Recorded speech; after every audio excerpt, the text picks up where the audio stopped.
Tonight, the city's jail commissioner is back 2.5 months after an unexplained leave of absence. This comes after deaths and protests at the CJC and complaints about a lack of transparency.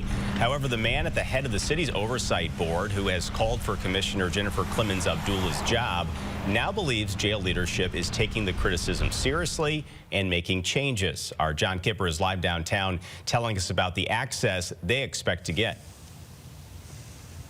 Yeah, Corey. Sam, 3 years ago, an oversight board was created for the CJC with the idea of investigating inmate complaints. But that hasn't happened once, despite the fact that there's been over a dozen inmate deaths since that time. Now, it could finally be coming. I give credit to the protesters.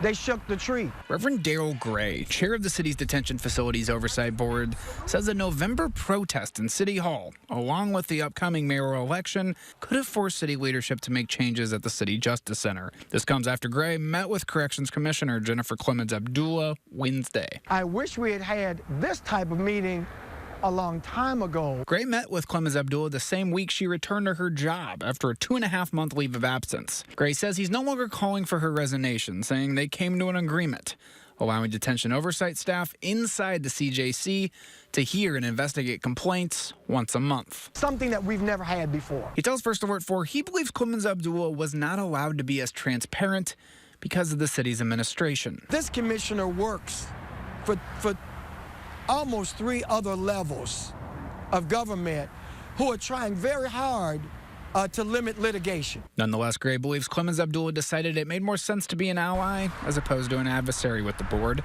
Still, his colleagues are taking a wait-and-see approach. I'm not optimistic yet because I've been down this road before. Pam Walker, another detention oversight board member, a little bit more skeptical, arguing the city has not allowed the board to do its legal duty for 3 years. Until I hear someone say, we have a problem in this jail, and I am personally going to own that and make sure it's corrected, I'm not optimistic about change.